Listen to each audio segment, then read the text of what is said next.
পরিভাষায় আল হাজ্জু ইলা মাকানান ফি ওয়াক্তি মুহাদাদান ইউসাম্মাল হজ, অর্থাৎ নির্দিষ্ট সময়ে শরিয়াতের বিধান অনুযায়ী নির্ধারিত স্থান জিয়ারত করাকেই হজ বলে।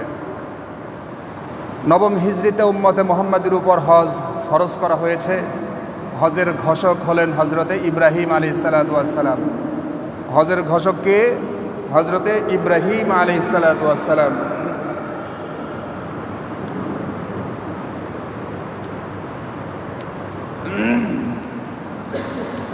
কাবাঘর নূহ আলাইহিসসালাতু ওয়াসসালামের পলাবনের সময় আল্লাহ সুবহানাহু ওয়া তাআলা কাবাঘরকে চতুর্থ আসমানে উঠিয়ে নেন এবং হাজরে আসওয়াদ পাথরকে কুবাইস নামক পাহাড়ের উপরে জিবরিল আলাইহিসসালাতু ওয়াসসালাম রেখে দেন। তারপরে যখন নূহ আলাইহিসসালাতু ওয়াসসালামের পলাবন থেমে যায় এবং হযরত ইব্রাহিম আলাইহিসসালাতু ওয়াসসালাম যখন আগমন করেন, আল্লাহ সুবহানাহু ওয়া তাআলা ইব্রাহিম আলাইহিসসালাতু ওয়াসসালামকে কাবাঘর পুনরায় নির্মাণ করার জন্য নির্দেশ দেন। আল্লাহ সুবহানাহু ওয়া তাআলার হুকুমে ইব্রাহিম আলাইহিসসালাতু ওয়াসসালাম কাবাঘরকে পুনরায় নির্মাণ করেন।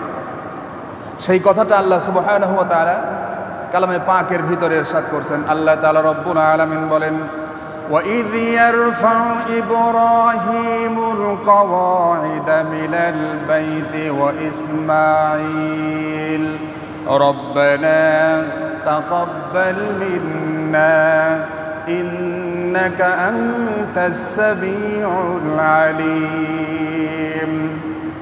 আল্লাহ তাআলা রব্বুল আলামিন বলেন, স্মরণ করো সেই সময়ের কথা যখন ইব্রাহিম আলাইহিসসালাতু ওয়াসসালাম কাবা ঘরের প্রাচীরগুলোকে উঁচু করলেন। ওয়াইদ ইয়ারফা ইব্রাহিমুল কওয়াইদা মিনাল বাইতি ওয়া ইসমাঈল, যখন ইব্রাহিম এবং ইসমাঈল আলাইহিসসালাতু ওয়াসসালাম কাবা ঘরের প্রাচীরকে উঁচু করলেন। উঁচু করার পর আল্লাহ সুবহানাহু ওয়া তাআলার কাছে দোয়া করলেন, রব্বানা তাকাব্বাল মিন্না ইন্নাকা আনতাস সামিউল আলিম। দোয়া করলেন, আয় আল্লাহ তাআলা, আপনি আমাদের এই খেদমতটুকুন কবুল করে নেন এবং আপনি আমাদের এই খেদমতটুকুন কবুল করে নেন। ইন্নাকা আনতাস সামিউল আলিম, আর নিশ্চয়ই আপনি সর্বশ্রোতা, সুতরাং আপনি আমাদের দোয়াকে কবুল করেন।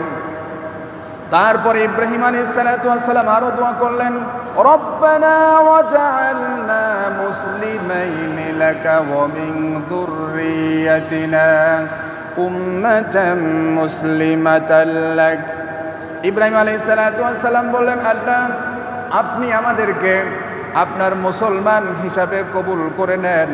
ওয়া মিন যুররিয়াতিনা উম্মাতান মুসলিমাতান লাক, আর আমার বংশধরদের ভিতরের থেকে আপনার এক দল মুসলিম বান্দাকে আপনি তৈরি করে দেন। সুবহানাল্লাহ। ইব্রাহিম আলাইহিস সালাম দোয়া করলেন, আপনি আমার বংশধর থেকে একদল আপনার মুসলমান বান্দা তৈরি করে দেন। আল্লাহ সুবহানাহু ওয়া তাআলা দোয়াকে কবুল করে নিলেন। দোয়াকে কবুল করার পর দেখুন, ইসমাঈল আলাইহিসসালাতু ওয়াসসালামের বংশেই আল্লাহ সুবহানাহু ওয়া তাআলা আখিরি জামানার পয়গম্বর বিশ্বনবী জনাবে মুহাম্মদুর রাসূলুল্লাহ সাল্লাল্লাহু আলাইহি ওয়াসাল্লামকে প্রেরণ করলেন। সুবহানাল্লাহ। এই ভিতরে এটার সাউন্ড একটু বাড়ায় দেন। এটা সম্মানিত হাজিরিন, এবার ইব্রাহিম আলাইহিসসালাতু ওয়াসসালাম কাবা ঘর নির্মাণ করার পর আল্লাহকে আবার দোয়া করছেন। আল্লাহ সুবহানাহু ওয়া তাআলাকে বলছেন, ওয়া আরিনা মানাসিকানা ওয়া তুব আলাইনা ইন্নাকা আনতাত তাওয়াবুর রহিম। আল্লাহ তাআলাকে বললেন, আল্লাহ তাআলা, আপনি আমাদেরকে আপনার ইবাদত বন্দেগী দেখিয়ে দিন এবং আপনি আমাদের তওবাকে কবুল করুন, যেহেতু আপনি তওবা কবুলকারী এবং অনুগ্রহশীল, সুতরাং আপনি আমাদের তওবাকে কবুল করে নেন। দোয়া করলেন এইভাবে।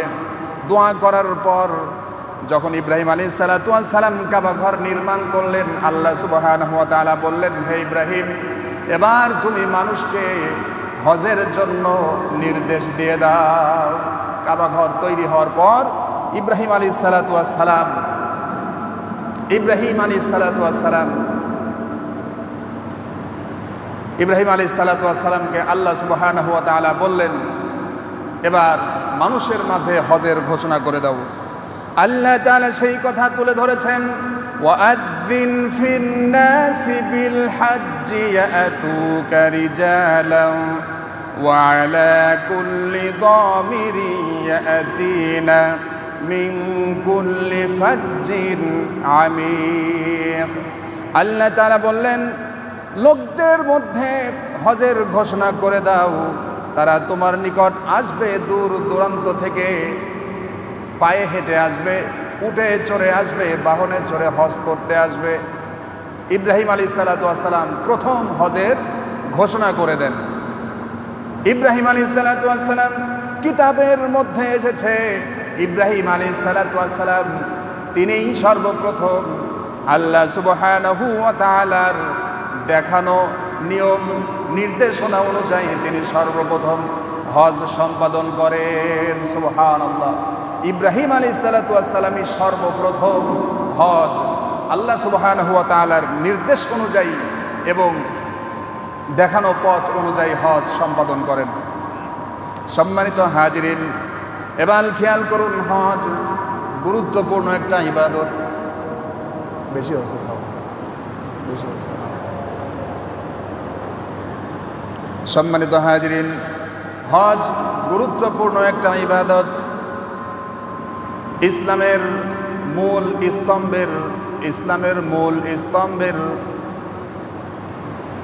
ইসলামের 5টি খুঁটির মধ্যে অন্যতম একটা খুঁটি, ইসলামের মূল 5টি স্তম্ভের অন্যতম একটি। আল্লাহর হাবিব বলেন, বুনিয়াল ইসলামু আলা খামসিন শাহাদাতিন আল্লা ইলাহা ইল্লাল্লাহু ওয়া আন্না মুহাম্মাদুর রাসূলুল্লাহ ওয়া ইকামিস সালাতি ওয়া ইতাইজ যাকাতি ওয়াল হজ্জি ওয়াস সাওমি রমাদান। আল্লাহর হাবিব বলেন, ইসলাম 5টি খুঁটির উপর প্রতিষ্ঠিত। তার মধ্যে এক কথার সাক্ষ্য দেয়া যে আশহাদু আল্লা ইলাহা ইল্লাল্লাহু ওয়া আন্না মুহাম্মাদান আবদুহু ওয়া রাসূলুহু ওয়া ইকামিস সালাত ওয়া ইতাইজ যাকাত ওয়াল হজ্জি ওয়াস সাওমি রমাদান। হাদিস থেকে বোঝা যায় যে হজ হলো ইসলামের 4র্থ স্তম্ভের অন্যতম একটি। সম্মানিত হাজিরিন, সুতরাং হজ সকলকে আদায় করতে হবে। মুসলমানের উপর হজ করা ফরজ, যাদের সামর্থ্য আছে তাদের উপর হজ করা ফরজ। আল্লাহ সুবহানাহু ওয়া তাআলা বলেন, ওয়ালিল্লাহি আলান নাসি হিজ্জুল বাইতি মান ইসতাতাআ ইলাইহি সাবিলা। আল্লাহ তাআলা রব্বুল আলামিন বলেন, ওয়ালিল্লাহি আলান নাসি হিজ্জুল বাইতি মান ইসতাতাআ ইলাইহি সাবিলা। যাদের সামর্থ্য আছে তাদের উপর হজ ফরজ। আর কেউ যদি সামর্থ্য থাকার পরেও হজকে অস্বীকার করে, আল্লাহ তাআলা রব্বুল আলামিন বলেন, ফাইন্নাল্লাহা গনিয়্যুন আনিল আলামিন। আল্লাহ তাআলা বিশ্ববাসীর উপর মুখাপেক্ষী নন। অর্থাৎ হজ আল্লাহ তাআলা বলছেন আদায় করো, যার সামর্থ্য আছে সে অবশ্যই হজ আদায় করবে। হজ পালন করা এটা মুসলমানের উপর যার সামর্থ্য আছে তার উপর আদায় করা ওয়াজিব, তার উপর আদায় করা ফরজ। সম্মানিত হাজিরিন, আল্লাহ সুবহানাহু ওয়া তাআলা হজকে ফরজ করেছেন।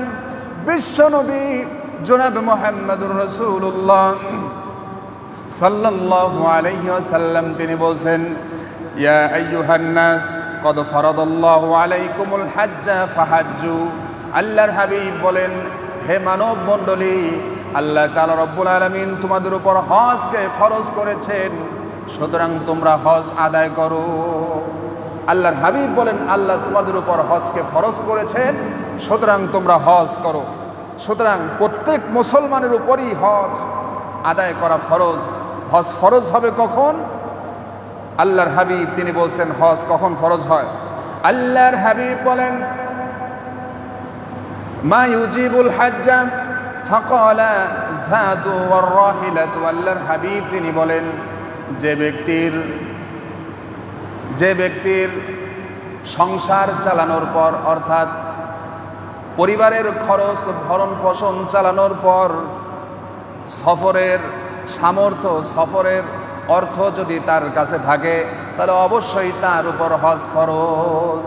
প্রথম কথা আল্লাহর হাবিব বলছেন, একজন ব্যক্তি এসে জিজ্ঞেস করছে, ইয়া রাসূলুল্লাহ মা ইউজিবুল হজ, হজ কখন ফরজ হবে? ফাকালা, আল্লাহ রসুল বলছেন যাদু ওয়ার রাহিলাতু, অর্থাৎ সংসার চালানোর পর যদি তোমার কাছে সফরের সম্পদ থাকে তাহলে তোমার উপর হজ ফরজ, হজ আদায় করতে হবে।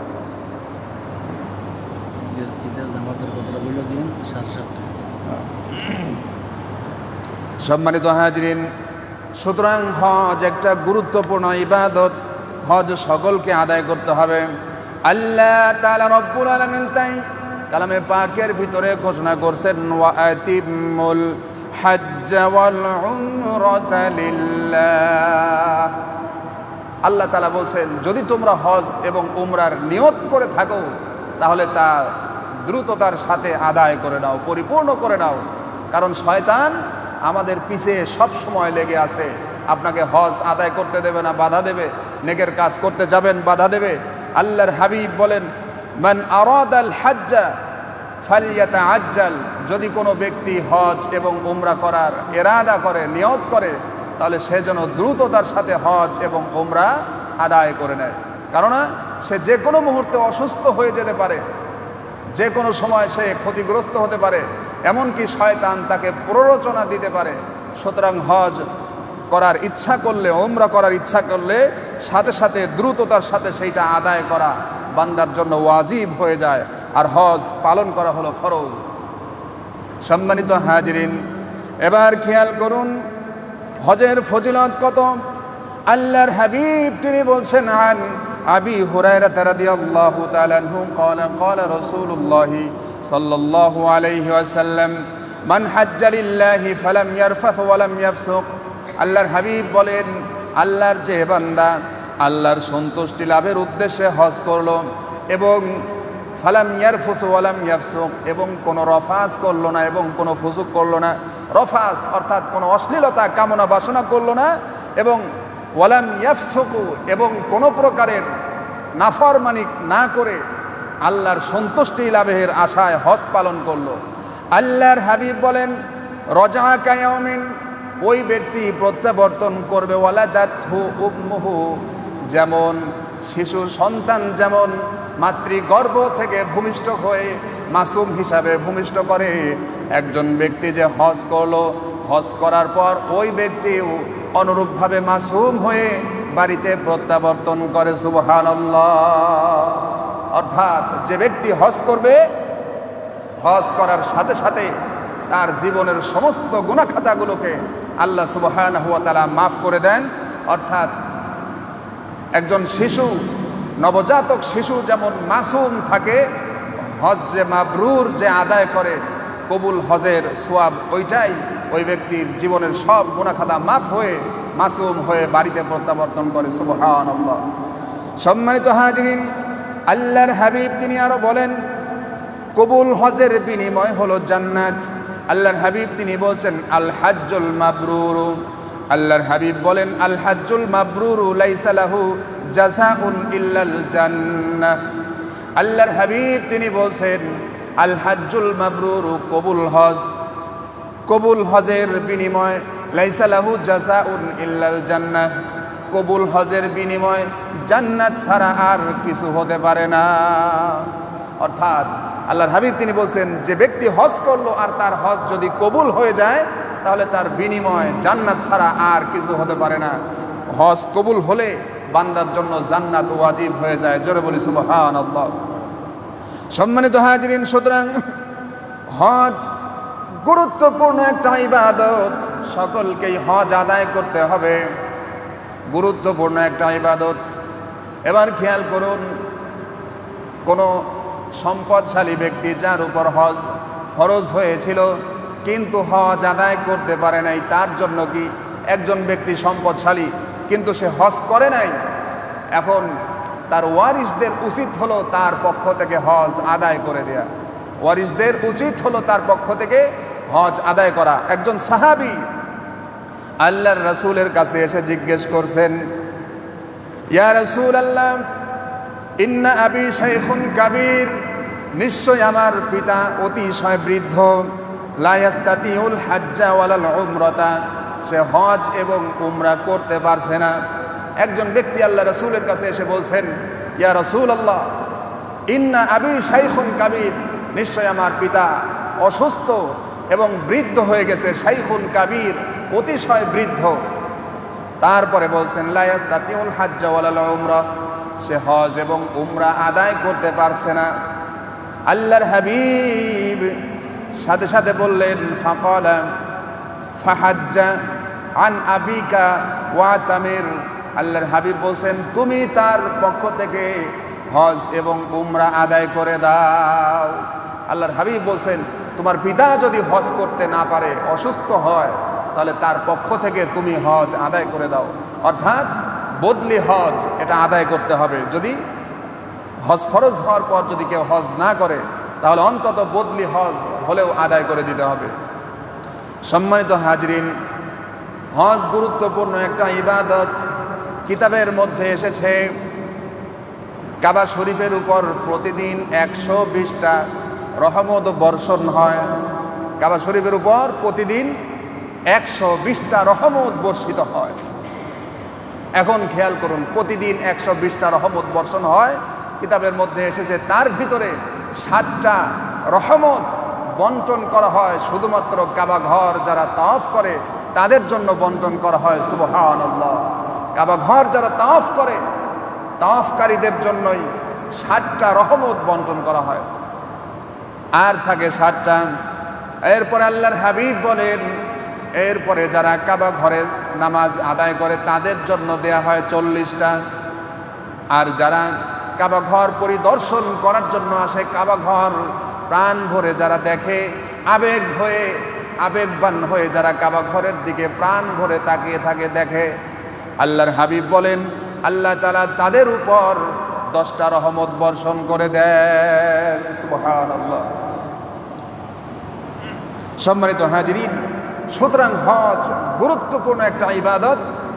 হজ আদায় করা এটা সকলের, যার উপর ফরজ হয়েছে সকলের জন্যই জরুরি হজ আদায় করা। হজ উমরা যে যখন যেভাবে সুযোগ পাবেন উমরা আদায় করবেন, আর হজের সময় হজ আদায় করার চেষ্টা করবেন। সম্মানিত হাজিরিন, আল্লাহর হাবিব বলেন আপনি যখন মক্কায় যাবেন, মদিনায় যাবেন, মক্কায় যাবেন, মদিনায় যাবেন, ফজিলত কত! মসজিদে হারামের মধ্যে কেউ যদি 1 রাকাত নামাজ আদায় করে, আল্লাহর হাবিব বলছেন তার আমল নামায় 1 রাকাত নামাজ আদায় করার কারণে তার আমল নামায় 1 লক্ষ রাকাত নামাজ আদায়ের সওয়াব দেওয়া হয়। সুবহানাল্লাহ। কেউ যদি মসজিদে হারামে 1 রাকাত নামাজ আদায় করে, তার আমল নামায় 1 লক্ষ রাকাত নামাজ আদায়ের সওয়াব দেওয়া হয়। সুবহানাল্লাহ। আর যদি কেউ মসজিদে নববীতে কেউ যদি আল্লাহর রাসূলের মসজিদ, যেটা মসজিদে নববীতে কেউ যদি নামাজ আদায় করে, আল্লাহর হাবিব বলছেন তার আমল নামায়, কেউ যদি মসজিদে নববীতে 1 রাকাত নামাজ আদায় করে, তার আমল নামায় 50,000 রাকাত নামাজ আদায়ের সওয়াব দিয়ে দেওয়া হয়। মসজিদে নববীতে 1 রাকাত আদায় করবে, 50,000 রাকাত নামাজ আদায়ের সওয়াব পাবে। আর মসজিদে হারামে 1 রাকাত নামাজ আদায় করবে, 1 লক্ষ রাকাত নামাজ আদায়ের সওয়াব দিয়ে দেওয়া হয়। সুবহানাল্লাহ। সুতরাং যারা হজ করতে যান 40 দিন মক্কা মদিনা মিলায়ে থাকেন, অনেকেই বেশি থাকেন, কম থাকেন, তো এই যে কত রাকাত নামাজ মসজিদে হারামে আদায় করেন, শত শত রাকাত নামাজ মসজিদে হারামের ভিতরে আদায় করেন, আর আল্লাহ সুবহানাহু ওয়া তাআলা তাদের প্রত্যেক রাকাতের বিনিময়ে 1 লক্ষ রাকাত আদায় করা সওয়াব দিয়ে দেন। সুবহানাল্লাহ। মসজিদে নববীতেও তাই। রাসূলের রওজা মুবারক জিয়ারত করছেন, রাসূলকে সালাম দিচ্ছে, আসসালাতু ওয়াসসালামু আলাইকা ইয়া রাসূলুল্লাহ, আসসালাতু ওয়াসসালামু আলাইকা ইয়া হাবিবাল্লাহ। এইভাবে করে যখন রাসূলকে সালাম যখন দিতে থাকেন, সালাম দেওয়ার পর যখন নামাজ আদায় করেন তার আমল নামায় 50,000 রাকাত সওয়াব দিয়ে দেওয়া হয়। সুবহানাল্লাহ, ফজিলতের শেষ নেই। এরপরে যখন হাজরে আসওয়াদে চুমু দেয়, হাজিরা যখন হাজরে আসওয়াদে চুমু দেয়, কিতাবের মধ্যে এসেছে হাজরে আসওয়াদে চুমু দেওয়ার সাথে সাথে হাজরে আসওয়াদ পাথরে চুমু দেওয়ার কারণেই আল্লাহ তাআলা তার জীবনের সব গুনাহ খাতা মাফ করে দেন। সুবহানাল্লাহ, কিতাবের মধ্যে এসেছে হাজরে আসওয়াদ পাথর এটা বান্দার গুনাহকে চুষে নেয়, বান্দার গুনাহকে হাজরে আসওয়াদ পাথর চুষে নেয়। চুমু দেওয়ার সাথে সাথে তার জীবনের সব গুনাহ খাতা আল্লাহ তাআলা মাফ করে দেন। জোরে বলি সুবহানাল্লাহ। সম্মানিত হাজিরিন, কিতাবের মধ্যে এসেছে একজন হাজী যখন সর্বপ্রথম কাবা ঘর দর্শন করে, প্রথম যখন কাবা ঘর দেখে, কাবা ঘর একজন মুসলমান জীবনের প্রথম যখন কাবা ঘর দেখলো, দেখার সাথে সাথে সে পাগল পারা হয়ে যায়। আল্লাহর হাবিব বলেন ওই সময় আল্লাহর কোনো বান্দা যখন সে প্রথম কাবা ঘর দেখছে, ওই সময় যদি সে আল্লাহর কাছে কোনো ফরিয়াদ করে, কোনো দোয়া করে, আল্লাহ তাআলা রব্বুল আলামিন ওই বান্দার দোয়াকে কবুল করে নেন। সুবহানাল্লাহ, কাবা ঘর দেখছেন, দেখার সাথে সাথে প্রথমেই যে দোয়াটা করা হয় আল্লাহ তাআলা ওই দোয়াকে কবুল করে নেয়। সুবহানাল্লাহ। সম্মানিত হাজিরিন, সুতরাং এর মর্যাদা অনেক বেশি, অনেক বেশি। শুধু তাই নয়, আল্লাহর হাবিব বলেন আরাফায় উকুফে আরাফা যখন হাজিগণ আরাফার ময়দানে যখন অবস্থান করে, আরাফার ময়দান, আরাফা, আরাফা শব্দের অর্থ হলো পরিচিত হওয়া। কিতাবের মধ্যে এসেছে হাসরের ময়দান কায়েম হবে আরাফার ময়দানে। জোরে বলি সুবহানাল্লাহ। হাসরের ময়দান কায়েম হবে কোথায়? আরাফার ময়দানেই হাসরের ময়দান কায়েম হবে। সম্মানিত হাজিরিন, আল্লাহর হাবিব বলেন হাজিরা আরাফার ময়দানে গিয়ে অবস্থান করে, সকাল থেকে সন্ধ্যা পর্যন্ত আরাফার ময়দানে অবস্থান করে, উকুফে আরাফা আদায় করে। আল্লাহর হাবিব বলেন বান্দা যখন আরাফায় অবস্থান করে, আল্লাহ সুবহানাহু ওয়া তাআলা ওই বান্দাদেরকে দেখে ফেরেশতাদের সাথে গর্ব করে আর বলে আমার ফেরেশতারা তোমরা সাক্ষী থাকো, আমি আমার বান্দারা আমার কাছে যা চায় আমি আমার বান্দাদের দোয়াকে কবুল করলাম, তাদের কথা শ্রবণ করব, তাদের দোয়াকে কবুল করব এবং তাদেরকে পবিত্রতা দান করব। সুবহানাল্লাহ। আরাফায় অবস্থানকারী বান্দার যারা, তাদের প্রত্যেককে আল্লাহ তাআলা পবিত্র হিসাবে ঘোষণা করে দেন। জোরে বলি সুবহানাল্লাহ। সুতরাং হজ গুরুত্বপূর্ণ একটা ইবাদত, অনেক ফজিলত। হাজিরা যখন হজ করতে গিয়ে যখন তালাবিয়া পাঠ করে, লাব্বাইক আল্লাহুম্মা লাব্বাইক লাব্বাইক লা শারীকা লাকা লাব্বাইক ইন্নাল হামদা ওয়ান নি'মাতা লাকা ওয়াল মুলক লা শারীকা লাক, এইভাবে করে যখন তালাবিয়া পাঠ করে, এই তালাবিয়াটা সব সময় আদায় করতে হয়। অর্থাৎ এটা সব সময় তারা আদায় করতে থাকে। যখন উঁচুতে ওঠে তখন পাঠ করতে থাকে, যখন নিচে নামতে থাকে তখনও পাঠ করতে থাকে, যখন দলবদ্ধ হয়ে কোনো দিকে যাইতে থাকে তখনও উচ্চ স্বরে এই তালাবিয়াটা পাঠ করতে থাকে। আর আমরা যারা হজ করতে যেতে পারি নাই, আমাদের জন্য আছে হলো আয়ামে তাশরিক, অর্থাৎ তাকবীর পাঠ করা। আমরা তাকবীর পাঠ করি আল্লাহু আকবার, আল্লাহু আকবার, লা ইলাহা ইল্লাল্লাহু, আল্লাহু আকবার, আল্লাহু আকবার, ওয়ালিল্লাহিল হামদ। আমরা এই তাকবীর পাঠ করি। আর যিনারা হজ করতে গিয়েছেন তিনারা তালাবিয়া পাঠ করেন। তালাবিয়ার অর্থটি লাব্বাইক আল্লাহুম্মা লাব্বাইক, আয় আল্লাহ তাআলা আমি উপস্থিত হয়ে গিয়েছি, হে আল্লাহ আমি উপস্থিত হয়েছি। ইন্নাল হামদা ওয়ান নি'মাতা লাকা ওয়াল মুলক, সমস্ত প্রশংসা, সমস্ত নিয়ামত, সমস্ত ক্ষমতার অধিকারী একমাত্র আপনি আল্লাহ। লা শারীকা লাক, আপনার কোনো শরীক নাই। লাব্বাইক, হে আল্লাহ আমি আপনার ডাকে উপস্থিত হয়ে গেছি। জোরে বলি সুবহানাল্লাহ। এইভাবে করে করে সব সময় এই তালাবিয়াটা পাঠ করতে থাকেন। সম্মানিত হাজিরিন, সুতরাং আমরা যে তাকবীর পাঠ করি, তাকবীরটা হলো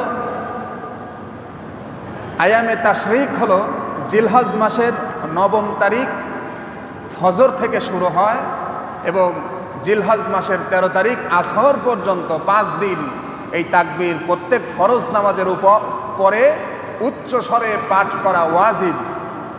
এটা কারোর মনে না থাকলে, এক জায়গায় 100 জন মানুষ নামাজ আদায় করেছেন, মনে করেন যে 99 জনের মনে নাই, সাথে একজনের মনে আছে, ওই একজনের উপর ওয়াজিব হলো উচ্চ স্বরে তাকবীর সকলকে আগে স্মরণ করিয়ে দেয়া।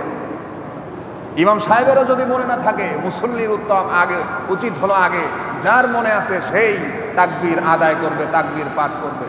আমরা কি তাকবীর পড়ব? আল্লাহু আকবার, আল্লাহু আকবার, লা ইলাহা ইল্লাল্লাহু, আল্লাহু আকবার, আল্লাহু আকবার, ওয়ালিল্লাহিল হামদ। এই তাকবীর আমরা পাঠ করব। সুতরাং সম্মানিত হাজিরিন, যে কথা বলছিলাম যে হজের গুরুত্ব অপরিসীম, আল্লাহর হাবিব অন্য এক হাদিসে বলছে, সামর্থ্য থাকার পর কোনো ব্যক্তি যদি হজ না করে মারা যায়, তাহলে সে ইহুদি হয়ে মরুক অথবা নাসারা হয়ে মরুক, আমার কোনো আপত্তি নাই। জোরে বলি নাউজুবিল্লাহ। কত বড় কথা! তার মানে যে ব্যক্তি সামর্থ্য থাকা অবস্থায় হজ করবে না, আল্লাহ তাআলার হাবিব তাকে সাফায়াত পর্যন্ত করবে না। জোরে বলি নাউজুবিল্লাহ। সুতরাং অবশ্যই হজ এবং উমরা এটা আমাদের সকলকেই আদায় করার চেষ্টা করা। অধিকাংশ মানুষেরই দেখা যায় পারিবারিক খরচ এটা সীমিতই, কিন্তু বর্তমান প্রেক্ষাপটে হজের খরচটা অনেক বেশি হয়ে গেছে। তারপরেও চেষ্টা করা, যার সংসার চালানোর পর সফরের খরচ যার কাছে থাকবে তার উচিত হলো হজ আদায় করে নেয়া। আল্লাহর হাবিব বলেন হজের প্রতিদান কি? আল্লাহর হাবিব বলেন লাইসা লাহু জাযাউন ইল্লাল জান্নাহ, হজের প্রতিদান হলো জান্নাত, অর্থাৎ জান্নাত ছাড়া হজের আর কোনো প্রতিদান নাই। সুবহানাল্লাহ। তার মানে যিনি হজ করছেন, হজ্জে মাবরুর যার হয়ে যায়, যার হজ কবুল হয়ে যায়, আল্লাহ সুবহানাহু ওয়া তাআলা তাকে জান্নাত দান করেন। সুবহানাল্লাহ। সম্মানিত হাজিরিন, একটা কথা, আমাদের শান্ত মারিয়াম ফাউন্ডেশনের সম্মানিত চেয়ারম্যান আহসানুল কবির দুলাল স্যার, উনি হজে গিয়েছেন। উনি শারীরিকভাবে অসুস্থ ছিলেন, তারপরেও হজে গিয়েছেন। আমরা তার জন্য দোয়া করব, আল্লাহ সুবহানাহু ওয়া তাআলা চেয়ারম্যান স্যারের হজকে কবুল করুন এবং ওনাকে সুস্থ রেখে হজ সম্পাদন করে পুনরায় আবার দেশে ফেরার তৌফিক দান করুন। সকলে বলি আমিন। আপনারা খাস করে চেয়ারম্যান স্যারের জন্য দোয়া করবেন। তিনি হজে গিয়েছেন, আল্লাহ তাআলা তার হজকে কবুল করুন এবং আরও অনেকেই হজে গিয়েছেন, আমরা সকলের জন্যই দোয়া করব। বিশেষ করে আর আমরা যারা হজে যেতে পারি নাই, আমাদের জন্য হলো ঈদুল আজহা। ঈদুল আজহা, ঈদুল আজহার দিনে অন্যতম একটা ইবাদত হলো কুরবানি করা। যে কুরবানির বিষয়টা ইতিপূর্বেও আলোচনা করা হয়েছে। সামর্থ্যবান ব্যক্তি যদি কুরবানি না দেয়, আল্লাহর হাবিব বলেন ফালা ইয়াকরুবান্না মুসাল্লানা, সেদিন আমাদের ঈদের নামাজের নিকটবর্তীও না হয়। তার মানে সামর্থ্য থাকা অবস্থায় যদি কেউ কুরবানি না দেয়, তাহলে সে যেন ঈদের নামাজের নিকটবর্তীও না হয়। তার মানে কত কঠিনভাবে আল্লাহর হাবিব বলছেন যে সামর্থ্য থাকা অবস্থায় অবশ্যই আপনাকে কুরবানি আদায় করতে হবে, কুরবানি দিতে হবে। কুরবানি আপনার উপর ওয়াজিব। এখন এই কুরবানিটা দিতে হবে কার জন্য? একমাত্র আল্লাহর উদ্দেশ্যে কুরবানি আদায় করতে হবে। অনেকেই আছে দেখবেন যে 1 কোটি টাকার গরু কেনে, 2 কোটি টাকার গরু কিনবে, 50 লক্ষ টাকার গরু কিনবে। আছেন এরকম? আমার মনে হয় না যে এরা আল্লাহকে দেখানোর জন্য কুরবানি করবে। 1 কোটি টাকার যদি গরু কিনতেই হয়, তাহলে একটা কিনবে কেন? 50টা কিনুক নাকি? 50টা কিনা যাবে, তাহলে বোঝা যাবে যে এটা আপনার অপচয় হবে না। 1 কোটি টাকা দিয়ে যদি তার গরু কিনতেই হয়, তাহলে সে কমপক্ষে 50টা তো কিনাই যাবে। 2 লাখ টাকা আপনার 2 লাখ টাকা করেও যদি হয়, 50টা গরু কিনা যাবে। উনি 1 কোটি টাকা দিয়ে একটা গরু কিনে কোরবানি দিচ্ছেন, মানুষকে দেখাচ্ছেন যে দেখো আমি এত টাকা দিয়ে কোরবানি দিলাম। যদি এটা লৌকিকতাই হয়, আল্লাহ তাআলা তার ওই কোরবানি মোটেও কবুল করবে না। জোরে বলি নাউজুবিল্লাহ। কোরবানি আপনাকে আল্লাহ তাআলা, এর আগেও বলছিলাম যে কোরবানিটা হবে কার উদ্দেশ্যে? একমাত্র আল্লাহর উদ্দেশ্যে। আল্লাহ সুবহানাহু ওয়া তাআলা বলেন কুল ইন্না সলাতি ওয়া নুসুকি ওয়া মাহইয়ায়া ওয়া মামাতি লিল্লাহি রাব্বিল আলামিন। তোমার বেঁচে থাকা, তোমার মরে যাওয়া, তোমার নামাজ, তোমার কুরবানি হবে একমাত্র আল্লাহর জন্য। সুতরাং কুরবানি হবে আল্লাহর জন্য। আপনার উপর কুরবানি ওয়াজিব হয়েছে, সামর্থ্য অনুযায়ী কুরবানি দেন। কিন্তু ওই সমস্ত ধনাঢ্য ব্যক্তিদের মতো যদি আপনি মানুষ দেখানো কুরবানি করেন, তাহলে ওই কুরবানি আল্লাহর দরবারে কখনোই কবুল হবে না। আল্লাহ সুবহানাহু ওয়া তাআলা তাই কালামে পাকে বলছেন, লা ইয়ানালাল্লাহা লুহুমুহা ওয়ালা দিমাউহা ওয়ালাকিন ইয়ানালুহুত তাকওয়া মিনকুম। আল্লাহ তাআলা বলছেন কুরবানির গোশত, হাড্ডি, এগুলো রক্ত আমার দরবারে পৌঁছায় না। আমার দরবারে পৌঁছায় বান্দার অন্তরের তাকওয়া। বান্দা কোন মনে কুরবানি দিয়েছে সেই অন্তরের তাকওয়াটাই একমাত্র আমার কাছে পৌঁছায়। সুবহানাল্লাহ। এ সম্পর্কে আরো হাদিসে এসেছে যে হাসরের দিন আপনি কুরবানির জন্তুটাকেও দেখতে পাবেন। সম্মানিত হাজিরিন, সুতরাং কুরবানির দিকে খেয়াল রাখতে হবে। অপচয় করা যাবে না, পরিবেশের ক্ষতি করা যাবে না। রাস্তার উপরে কুরবানি দিয়েছেন, কুরবানি দেওয়ার পর রাস্তার উপর থেকে রক্তটা আপনি ধুয়ে দিলেন না, ওইভাবে নোংরা করে রেখে দিলেন, পরিবেশের ক্ষতি হবে। এভাবে ক্ষতি করা যাবে না।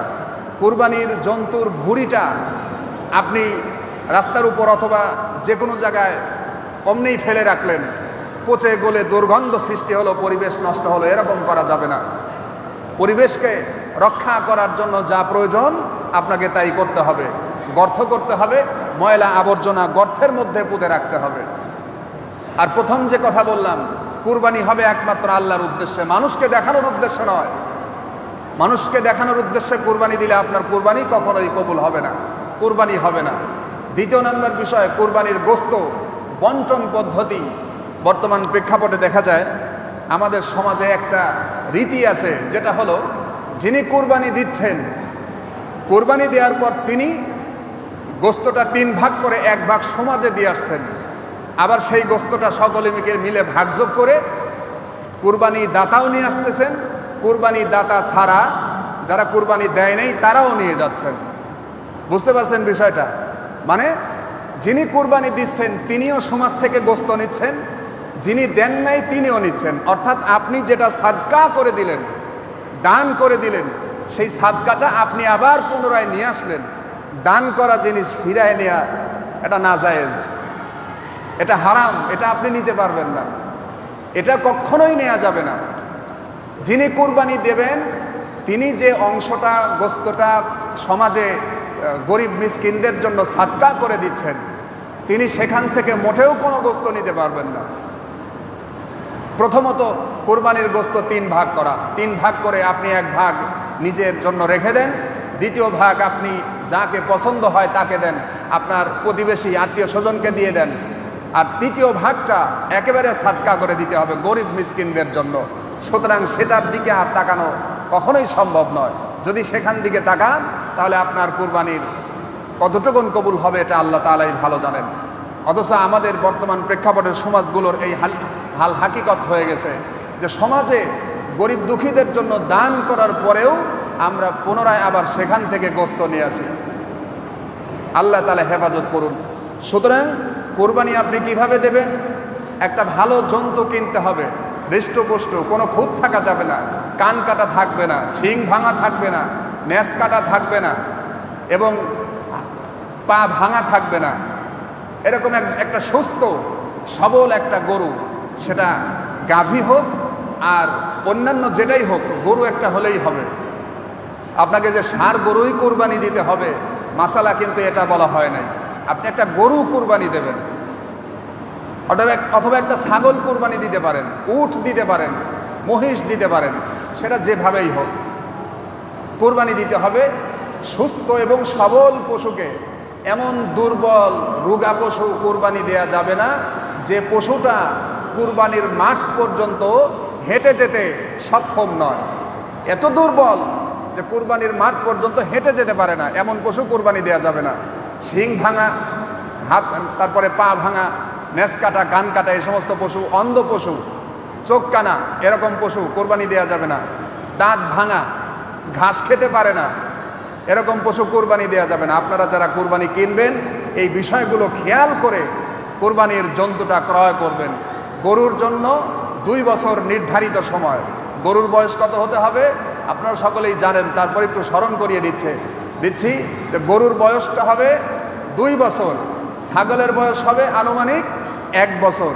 তবে ছাগলের বয়স যদি 6 মাস হয় আর 6 মাসের ছাগল যদি 1 বছরের ছাগলের ভিতরে ছেড়ে দিলে যদি বোঝা না যায় যে কোনটা 6 মাস আর কোনটা 1 বছর, তাহলে ওই 6 মাসের ছাগল দিয়েও কোরবানি চলবে। সুতরাং এদিকে খেয়াল রাখবেন, আপনারা ছাগল দিয়েও কোরবানি দিয়ে পারেন, তবে সুস্থ সবল পশু হতে হবে। কোরবানির গোশত বন্টন করবেন 3 ভাগে, যেটা রাসূল বন্টন করতেন। 2 ভাগ নিজের জন্য রেখে দিতেন, অর্থাৎ 1 ভাগ নিজের, আর 1 ভাগ আত্মীয় স্বজন প্রতিবেশীর, আর 1 ভাগ একেবারে সাদকা করে দিতেন। এইভাবে কোরবানির গোশত বন্টন করবেন। কিন্তু আমাদের দেশে কোরবানির গোশত বন্টন করা যেভাবে হয় খুবই করুণাদায়ক। কিভাবে বন্টন করে? ফ্রিজ ভরে ফেলছে গোশত দিয়ে, বালতিতে 1 কোণায় 2-4 কেজি 5 কেজি গোশত রেখে দিছে, গেটের নিচ দিয়ে গরিব মিসকিন হাত দেয়, আর ওই হাতের উপরে 1 টুকরা করে গোশত দেয়। এর চাইতে অমানবিক আমার মনে হয় না যে আর কিছু আছে। এর চাইতে অমানবিক আর কিছু আছে আমার মনে হয় না। আপনি দেখতেছেন অমুক ব্যক্তি গরিব, আপনি অন্তত তা 1 বেলা রান্না করে খাওয়ার মতো গোশত তাকে আপনি দিয়ে আসবেন। সে নিতে আসবে না, আপনি তাকে দিয়ে আসবেন। এটা হলো তার হক। আপনি তাকে দিয়ে আসবেন। আপনি যদি না দিয়ে আসেন তাহলে কি হবে? আপনার কুরবানিটাই নষ্ট হয়ে যাবে। আল্লাহ সুবহানাহু ওয়া তাআলা আমাদেরকে সঠিকটা বুঝার এবং আমল করার তৌফিক দান করুক। সকলে বলি আমিন। ওয়া আখিরি দাওয়ানা।